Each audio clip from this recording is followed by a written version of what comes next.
Today, we're going to talk about 4 reasons why your garden is going to be full of weeds next year. These tips are going to keep you from struggling out there in the heat in June, except for number 4, which you might not be able to do very much about. I'm Lisa and I like plants, and I'm going to start off with the one that makes the most difference, but is really not the one that people like to talk about. And that's that your garden is going to be full of weeds because you didn't do enough site prep.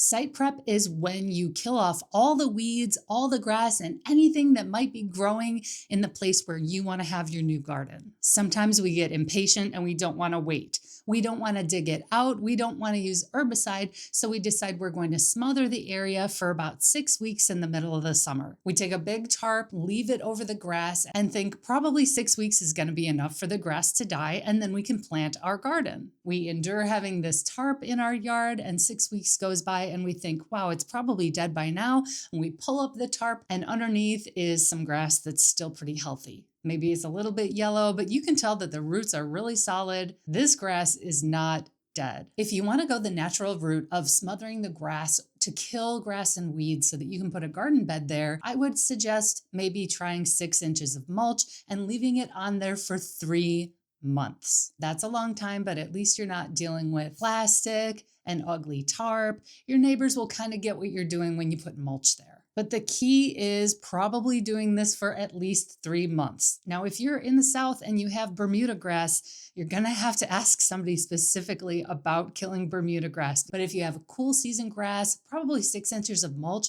3 months is probably going to be fine for you if you leave it until about the end of the season for planting. You want to make sure that that grass is dead, like real dead. Now, the second reason that you're going to be battling weeds in your garden next year is because you didn't mulch. Wait a minute. In the native plant world, don't we make fun of mulch? Why would I talk about mulch in a native plant gardening video? Well, in the long term, we do want to get away from mulching every season, but there's a catch. We prefer that our native plants cover the ground themselves with their own leaves and their roots. They kind of stake out territory and they don't let a lot of weeds compete. However, when we first start our garden, our plants are going to be too small and they're really not going to have the ability to compete with weeds. Don't get me wrong, like native plants grow really fast, but weeds grow faster.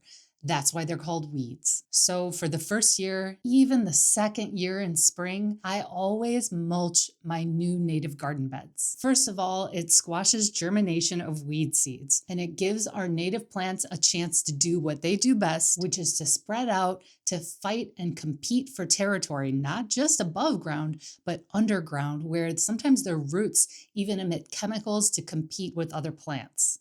The truth is, a lot of our lawn weeds, like dandelions and stuff, they really don't stand a chance against our native plants that are 3 or 4 feet tall. They like to crowd out weeds, and dandelions are really kind of like maybe 6 inches tall, and they just don't stand a chance after a few years. That is, unless you make this next mistake, which is planting your plants too far apart. Native plants in the wild love to grow so close together, and they're so good at competing for space. They love competition. That's when they really shine. That's when they're at their best. But if you have a new garden and you plant your plants too far apart, weeds are going to grow in between your plants. Remember, if there's an empty space anywhere, Mother Nature is going to go ahead and put a plant there. She doesn't like to waste any dirt at all. Even if she sees just a crack in the sidewalk, she's going to put a plant right in there. So you know she's going to grow whatever's easiest right between your plants, and that's going to be weeds. Weed seeds are literally everywhere. They're already in the soil. They blow in from other areas. Birds are constantly flying above and depositing seeds into your garden. So that's why when I plant native plants, I plant them about 1 foot apart from each other. Now, if you have a large native plant, such as a Joe Pye weed or a Baptisia, you can give it a few feet of space to let it grow. But usually when I'm planting prairie plants, I plant them about 1 foot apart from each other. These are some solutions that you can implement during the planning time before you actually have an experience where you're overgrown with weeds and it's stealing all of your time in the middle of summer. You really don't want to have to pull weeds constantly. But there's some situations where you don't have a whole lot of control over what goes on, and that's when you have a brand new garden. Preparing the site correctly and adding mulch can really keep the weeds down, and it reduces your workload a lot. But honestly, the first 2 years are going to be the hardest when you're talking about weed pressure. When you have a new garden, your plants are tiny, so they can't crowd out the other weeds that are trying to grow in between them. Even if you put them on 1 foot spacing, they're very close to each other, and that's good for the future. But when you just put them in, they're still small. So you're still going to have a lot of weeding to do that first season and into the second season. Mulching really helps, but it isn't 100%. And landscape fabric isn't the answer either. The only answer to this weed problem is to pass by your garden pretty much every day in the early times and just take a look at it. See if you see any new weeds popping up and then just grab them really fast. Pull them before they get big. I'm not saying you have to spend 15 minutes every single day in your new garden weeding.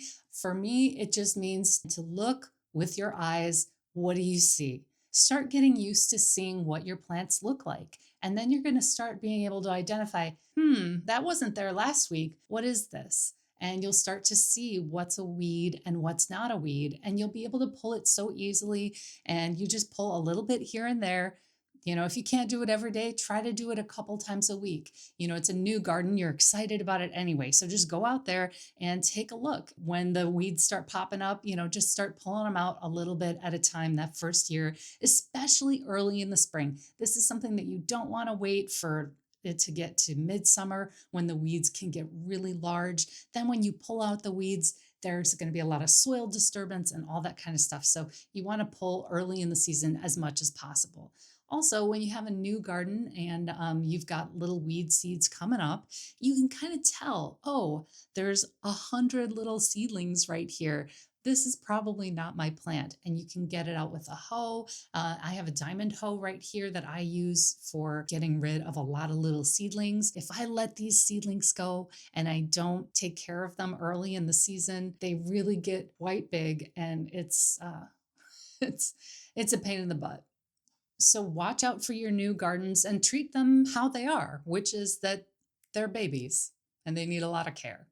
After 2 years, you're going to have a fuller and fuller, more natural garden, and it's going to start out competing weeds, and it's going to be a lot less weeding.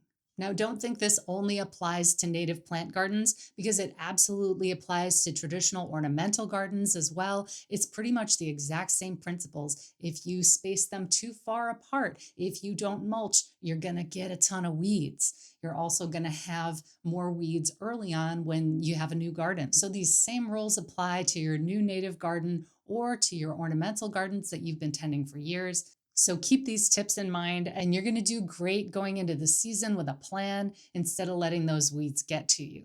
If you'd like to support the Patreon, it's right here. Thank you so much to everyone who's been supporting me.